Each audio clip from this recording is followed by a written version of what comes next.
Hello दोस्तों, good morning all of you. स्वागत है आप सभी का आपका अपने YouTube channel my education point में। तो देखिए, इस वीडियो में हम चर्चा करेंगे अधिगम के सिद्धांतों के बारे में। देखिए, अधिगम के सिद्धांत क्या क्या थे और देखिए किस किस मनोवैज्ञानिक ने कौन कौन से सिद्धांत दिए थे, इन सभी का चर्चा हम इस वीडियो में करेंगे। तो देखिए, अधिगम के जो सिद्धांत हैं ये दो प्रकार के माने जाते हैं। कौन कौन से? एक तो माना जाता है व्यवहारवादी सिद्धांत। कौन सा? व्यवहारवादी सिद्धांत। और जो दूसरा माना जाता है वो माना जाता है संज्ञानवादी सिद्धांत। कौन सा माना जाता है? संज्ञानवादी सिद्धांत। तो देखिए, व्यवहारवादी सिद्धांत के अंतर्गत कौन कौन से सिद्धांत आते हैं। देखिए, प्रारंभ में मनोविज्ञान क्या था? देखिए, प्रारंभ में मनोविज्ञान था वह आत्मा का विज्ञान था। उसके बाद आत्मा के विज्ञान के अस्वीकारीकरण के बाद किसका विज्ञान आया? मन या मस्तिष्क का विज्ञान। देखिए, जो मन या मस्तिष्क का विज्ञान था वो पोम्पोनोजी ने दिया था और वह इटली के निवासी थे। देखिए, आत्मा के विज्ञान के अस्वीकारीकरण की तरह मन के विज्ञान का भी अस्वीकारीकरण हो गया। उसके बाद आया था मनोविज्ञान के अंतर्गत चेतना का विज्ञान। लेकिन कुछ समय बाद चेतना के विज्ञान का भी अस्वीकारीकरण हो गया और जो आज आकर मनोविज्ञान जिस पर टिकी हुई है वह है व्यवहार का विज्ञान। किस पर टिकी हुई है? व्यवहार का विज्ञान। तो देखिए, व्यवहार शब्द था वो सर्वप्रथम किसने दिया था? जो व्यवहार शब्द था वह सर्वप्रथम जेबी वॉटसन, जॉन ब्रॉडस वॉटसन ने दिया था।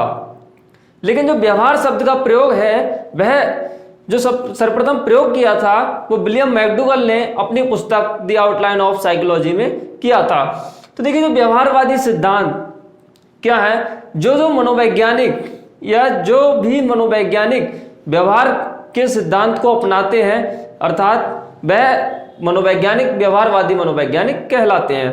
देखिए, इस व्यवहारवादी सिद्धांत के अंतर्गत कौन कौन से मनोवैज्ञानिक आते हैं? EP Pavlov, Ian P Pavlov, VF Skinner, EL Thorndike, Edward Lee Thorndike और क्लार्क हल, सीएल हल। तो देखिए, ये सभी मनोवैज्ञानिक जो थे वो सभी व्यवहार के मनोविज्ञान पर आधारित थे और इन्होंने व्यवहार के मनोविज्ञान के पर आधारित ही अपने सिद्धांत दिए हैं और इनके सिद्धांत ही व्यवहारवादी सिद्धांत कहलाते हैं। देखिए, इवान पी पावलोव ने कौन सा सिद्धांत दिया था? शास्त्रीय अनुबंधन का सिद्धांत। कौन सा सिद्धांत दिया था? शास्त्रीय अनुबंधन का सिद्धांत। उसके बाद वीएफ स्किनर ने भी दिया था क्रिया प्रसूत अनुबंधन का सिद्धांत। और जो है ईएल थॉर्नडाइक महोदय ये अमेरिका के मनोवैज्ञानिक थे और ये प्रथम शिक्षा मनोवैज्ञानिक है, एडवर्ड ली थॉर्नडाइक इनका पूरा नाम है। इन्होंने दिया था प्रयत्न एवं मूल का सिद्धांत। उसके बाद आते हैं क्लार्क हल, सीएल हल। इन्होंने भी सिद्धांत दिया था पुनर्वलन का सिद्धांत। किसका सिद्धांत दिया था? पुनर्वलन का सिद्धांत। देखिए, अब चलते हैं संज्ञानवादी सिद्धांत के बारे में। देखिए, संज्ञानवादी सिद्धांत क्या है? देखिए, एक मनोविज्ञान के अंतर्गत एक संप्रदाय आया था, गेस्टाल्टवादी संप्रदाय। कौन सा संप्रदाय आया था? गेस्टाल्टवादी संप्रदाय। देखिए, जो गेस्टाल्टवादी संप्रदाय आया था इसी को कहते हैं संज्ञानवादी अर्थात संज्ञानवादी। इस जो गेस्टाल्टवादी संप्रदाय के मनोवैज्ञानिक थे इसी को संज्ञानवादी सिद्धांत जिस मनोवैज्ञानिक ने दिए थे इस सिद्धांत पर आधारित उन्हें हम संज्ञानवादी सिद्धांत कहते हैं। देखिए, इसमें क्या था? मैक्स बर्दीमर गेस्टाल्टवादी संप्रदाय के प्रतिपादक, कोहलर ने भी दिया था अपना सूझ एवं अंतर्दृष्टि का सिद्धांत दिया था मैक्स बर्दीमर कोहलर ने। फुर्टलेवन ने दिया था क्षेत्र का अधिगम का सिद्धांत। कौन सा दिया था? क्षेत्र अधिगम का सिद्धांत। और कोफ्फा ने भी अपना एक सिद्धांत दिया था। देखिए, इन्हें कहते हैं हम संज्ञानवादी सिद्धांत। देखिए, व्यवहारवादी सिद्धांत और संज्ञानात्मक सिद्धांत अर्थात संज्ञानवादी सिद्धांत में देखिए क्या क्या होता है। तो देखिए, जो व्यवहारवादी सिद्धांत होते हैं उसमें सबसे ज्यादा जो देखने को मिलता है उसमें सबसे ज्यादा एक शब्द देखने को मिलता है पुनर्वलन। कौन सा शब्द देखने को मिलता है? पुनर्वलन। और एक दूसरा शब्द है अनुक्रिया। कौन सा शब्द है? अनुक्रिया भी सबसे ज्यादा देखने को मिलती है। उसके बाद एक शब्द होता है उद्दीपक, वो भी देखने को मिलता है। और एक शब्द होता है अभिप्रेरणा। कौन सा शब्द होता है? अभिप्रेरणा। लेकिन संज्ञानात्मक सिद्धांत के अंतर्गत जो हमें शब्द देखने को मिलते हैं वह होते हैं संवेदना, बुद्धि, प्रत्यक्षीकरण, संज्ञान और समस्या। क्या होते हैं? संवेदना, बुद्धि, प्रत्यक्षीकरण, समस्या और समाधान। देखिए, जो व्यवहारवादी मनोवैज्ञानिक के अंतर्गत क्या होता है कि वह कहते हैं कि जो अधिगम होता है वह यंत्रवत होता है। देखिए, यंत्रवत अधिगम क्या हुआ? यंत्रवत अधिगम यंत्रवत अधिगम से क्या आशय है? यंत्रवत अधिगम से आशय यह है कि जो अधिगम है वह पशु और मानव दोनों कर सकते हैं। कौन कौन कर सकते हैं? वह पशु और मानव दोनों अधिगम कर सकते हैं। लेकिन संज्ञानवादी सिद्धांतों के अंतर्गत क्या होता है कि जो अधिगम होता है वह यंत्रवत नहीं होता है। क्या होता है? वह यंत्रगत नहीं होता है। उनका कहना होता है कि जो अधिगम होता है वह केवल मानव ही कर सकता है। देखिए, जो व्यवहारवादी मनोवैज्ञानिकों के अंतर्गत क्या होता है, आप अभी पढ़ेंगे कि जो अधिगम होता है वह धीरे धीरे होता है। क्या होता है? अधिगम जो है व्यवहारवादी मनोवैज्ञानिकों के अनुसार अधिगम धीरे धीरे होता है, और जबकि संज्ञानवादी सिद्धांतों के अनुसार अधिगम जो होता है वो क्या होता है? वह अचानक होता है। कैसा होता है? अचानक ही हो जाता है। और जो व्यवहारवादी मनोवैज्ञानिकों के अनुसार क्या होता है, देखिए, जब तक अनुक्रिया और उद्दीपक के बीच अनुबंधन नहीं होगा, क्या नहीं होगा? जब तक अनुक्रिया और उद्दीपक के बीच अनुबंधन नहीं होगा तब तक अधिगम नहीं होगा। इसी प्रकार संज्ञानात्मक सिद्धांत के अंतर्गत जब तक समस्या का समाधान नहीं होगा, क्या नहीं होगा? जब तक समस्या का समाधान नहीं होगा तब तक संज्ञानवादी सिद्धांत के अंतर्गत अधिगम नहीं होगा। देखिए, जो व्यवहारवादी सिद्धांत हैं और संज्ञानवादी सिद्धांत हैं उनकी मूल थ्योरी क्या है? उनकी मूल थ्योरी क्या है? तो देखिए, जो व्यवहारवादी सिद्धांत हैं उनमें एक शब्द देखा होगा आपने कि अनुक्रिया और उद्दीपक। देखिए, अनुक्रिया और उद्दीपक है क्या? तो देखिए, जो अनुक्रिया है और उद्दीपक, ये दो शब्द इन सिद्धांतों में बहुत ज्यादा देखने को मिलते हैं, अनुक्रिया और उद्दीपक। देखिए, उद्दीपक को सामान्य भाषा में हम लक्ष्य भी कह सकते हैं। क्या कह सकते हैं? लक्ष्य। अर्थात वह वातावरणीय घटक जिस लक्ष्य की प्राप्ति के लिए क्रिया की जाती है या जिस उद्देश्य की प्राप्ति के लिए हम क्रिया करते हैं वह क्या कहलाती है? अनुक्रिया कहलाती है। क्या कहलाती है? अनुक्रिया। और जिस क्रिया के माध्यम से वह वातावरणीय घटक जिस क्रिया के माध्यम से हम जिस लक्ष्य को प्राप्त करते हैं वह क्या कहलाता है? हमारा उद्दीपक। वह कहलाता है हमारा उद्दीपक। देखिए, अनुक्रिया, देखिए, जो क्रियाएं होती हैं तीन प्रकार की होती हैं: प्रतिक्रिया, सहज क्रिया और अनुक्रिया। देखिए, प्रतिक्रिया में क्या होता है? प्रतिक्रिया में यह होता है कि एक क्रिया को, जैसे कोई क्रिया है, कोई बालक कर रहा है और क्रिया के विपरीत या क्रिया के प्रति की जाने वाली क्रिया को हम क्या कहते हैं? प्रतिक्रिया कहते हैं। देखिए, इसी प्रकार होता है एक सहज क्रिया। सहज क्रिया जन्मजात होती है। क्या होती है? सहज क्रिया जन्मजात होती है। जैसे बच्चे के हाथ से बंदर अगर रोटी देख ले तो वो छीन लेता है, और प्याज काटते वक्त आंखों से आंसू निकलना, यह सब सहज क्रिया के उदाहरण हैं। और देखिए, जो अनुक्रिया होती है वह लक्ष्य प्राप्ति के लिए की जाती है। क्या की जाती है? लक्ष्य प्राप्ति के लिए, अर्थात उद्दीपक। देखिए, जब क्रिया करते वक्त उद्दीपक लक्ष्य को प्राप्त कर लेता है तो उनके मध्य क्या बन जाता है? एक संबंध बन जाता है। क्या बन जाता है? एक संबंध बन जाता है, जिसे हम कहते हैं संबंध, बंधन, अनुबंधन। जब यह संबंध बनेगा तभी हमारा क्या होगा? तभी हमारा अधिगम होगा। देखिए, व्यवहारवादी सिद्धांतों के अनुसार जब अनुक्रिया और उद्दीपक के मध्य संबंध बन जाता है तभी क्या कहलाता है? वह हमारा अधिगम कहलाता है। यह इसकी है मूल थ्योरी। उसके बाद देखते हैं हम संज्ञानात्मक सिद्धांत के अनुसार। देखिए, संज्ञानवादी सिद्धांत के अनुसार क्या है? देखिए, हमारी ज्ञानेंद्रियां होती हैं 5। कौन कौन सी होती हैं? आंख, कान, नाक, जीभ, त्वचा। देखिए, जो ज्ञानेंद्रियां होती हैं हमारी, ये सभी ज्ञानेंद्रियां क्या करती हैं? ज्ञान उपलब्ध कराती हैं। क्या करती हैं?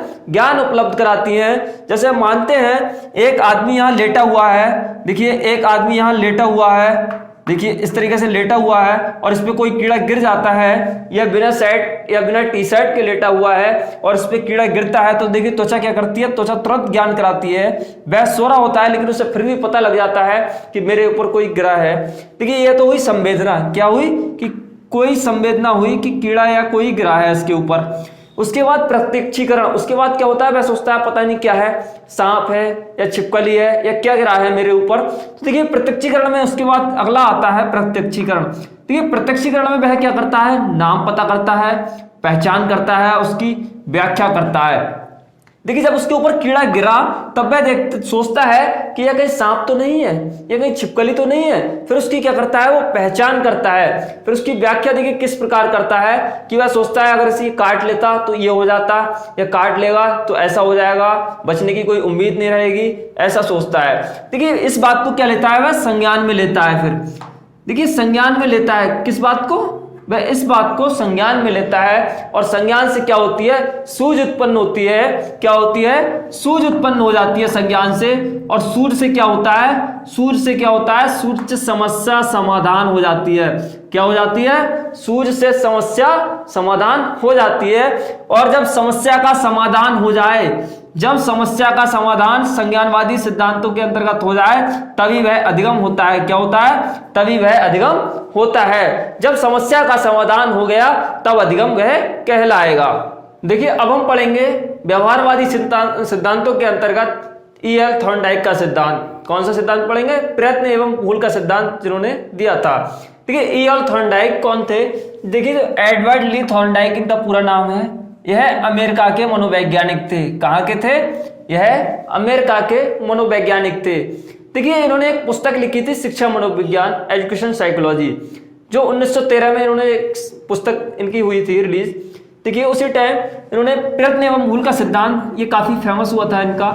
और इन्होंने पशु पर अध्ययन किया था, इसलिए इन्हें पशु मनोवैज्ञानिक भी कहा जाता है। और इन्हें प्रथम शैक्षिक मनोवैज्ञानिक भी कहा जाता है। देखिए थॉर्नडाइक के सिद्धांत में क्या था, देखिए इसे प्रयत्न एवं भूल का सिद्धांत इन्होंने क्यों नाम दिया, और देखिए देखते हैं इसे थॉर्नडाइक के सिद्धांत के बारे में हम चर्चा करेंगे कि थॉर्नडाइक का सिद्धांत था क्या। देखिए थॉर्नडाइक का सिद्धांत यह था, देखिए एक उन्होंने भूखी बिल्ली को 1-2 दिन या 2-3 दिन पहले भूखी बिल्ली को, जैसे उसने खाना नहीं खाया था और उसने भूखी बिल्ली को एक बॉक्स में बंद कर दिया, जिसे क्या कहते हैं, जिसे कहा जाता है पजल बॉक्स। क्या कहा गया था, देखिए उसे कहा गया था पजल बॉक्स। पजल बॉक्स, उस बॉक्स को पजल बॉक्स कहा जाता है। देखो उसमें क्या था, उसमें एक लीवर दिया हुआ था जहां से उसका दरवाजा खुल सकता था। देखिए उन्होंने क्या किया, उन्होंने 2-3 दिन पहले से भूखी बिल्ली को एक पजल बॉक्स, एक बॉक्स में बंद कर दिया। और उस बॉक्स के सामने क्या था, एक तस्तरी में मछली के मांस का टुकड़ा रख दिया। देखिए बिल्ली जब भूखी थी तब वह अपने सामने भोजन देखकर या मांस का टुकड़ा मछली के देखकर वह खाना खाने के लिए उत्साहित होती, लेकिन करती क्या, वह तो बॉक्स में बंद थी और वह बॉक्स में बंद होने के कारण वह उसमें उछल कूद करने लगी। लेकिन अंत में आके उन्होंने बहुत प्रयास किया बिल्ली ने, तब जाकर उसका एक बार पैर क्या था, एक बार पैर उसका लीवर पर पड़ गया। जब उसका पैर लीवर पर पड़ा तब अचानक उसका दरवाजा खुला और बिल्ली ने टुकड़ा मांस का खाया और उसकी भूख शांत हो गई। उन्होंने फिर ऐसा ही किया, उन्होंने फिर बिल्ली को भूखा बंद किया और फिर देखा, उन्होंने फिर बिल्ली ने उछल कूद की और उसका लीवर पर पैर पड़ा, उसके बाद दरवाजा खुला, उसके बाद मांस का टुकड़ा खाया। इसी प्रकार क्रम चलता गया और जो बिल्ली की त्रुटि थी वह कम होती गई और अंत में एक बार ऐसा हुआ कि बिल्ली बिना त्रुटि के ही दरवाजा खोलना अर्थात लीवर पर पैर रखकर खाना खाना सीख गई। तो क्या हुआ, उद्दीपक वहां क्या था, उद्दीपक था वहां मछली का टुकड़ा। क्या था, मछली के मांस का टुकड़ा। और वह क्रिया कर रही थी, बार बार अनुक्रिया कर रही थी, तब जाकर उनके बीच क्या संबंध हुआ, अनुक्रिया और उद्दीपक के बीच संबंध स्थापित हो गया। वह लीवर पर पैर रखना सीख गई और जिससे वह भोजन को प्राप्त कर सकती थी आराम से। तो अनुक्रिया और उद्दीपक के बीच संबंध स्थापित हुआ और इसी प्रकार इसे कहा जाता है प्रयत्न एवं भूल का सिद्धांत। देखिए थॉर्नडाइक के सिद्धांत के अन्य नाम भी हैं। देखिए क्या क्या नाम है जिसे कहा जाता है, देखिए प्रयत्न एवं भूल का सिद्धांत कहा जा सकता है, प्रयास एवं त्रुटि का सिद्धांत, प्रयास भी किया जाता है और इसमें त्रुटि भी होती है। देखिए उद्दीपक अनुक्रिया का सिद्धांत क्या कहा जाता है, उद्दीपक अनुक्रिया का सिद्धांत भी कहा जाता है, संयोजनवादी सिद्धांत भी कहा जाता है और एसआर थ्योरी भी कहा जाता है, अर्थात स्टिमुलस और रेस्पॉन्स थ्योरी, अर्थात इसी को कहा जाता है एसआर थ्योरी। उद्दीपक को इंग्लिश में कहते हैं स्टिमुलस और अनुक्रिया को कहते हैं रिस्पॉन्स। क्या कहते हैं, रिस्पॉन्स। तो इसे हम कह सकते हैं एसआर थ्योरी। देखिए यह सिद्धांत किस किस क्षेत्र में उपयोगी है? तो देखिए यह सिद्धांत, थॉर्नडाइक का सिद्धांत जो है मंदबुद्धि बालकों के अध्ययन के लिए या मंदबुद्धि बालकों के छात्रों के लिए बहुत ज्यादा उपयोगी है। इस सिद्धांत से क्या होता है? इस सिद्धांत से बालकों में परिश्रम के प्रति आशा का संचार होता है और वह इसमें क्या होता है, बालक क्या करते हैं, समस्या समाधान सीखते हैं। क्या सीखते हैं? समस्या समाधान भी इस माध्यम से सीखते हैं। देखिए यह हुआ थॉर्नडाइक का सिद्धांत। देखिए थॉर्नडाइक महोदय ने अधिगम के 3 मुख्य नियम और 5 गौण नियम बताए थे। आप प्ले लिस्ट में से जाकर वहां देख सकते हैं। और देखिए अगर आपको ये वीडियो अच्छी लगी हो तो इसे लाइक कीजिए, शेयर कीजिए और आपने अभी तक चैनल सब्सक्राइब नहीं किया है तो सब्सक्राइब कीजिए ताकि आने वाली हर वीडियो का नोटिफिकेशन आपको सही समय पर प्राप्त हो सके। धन्यवाद।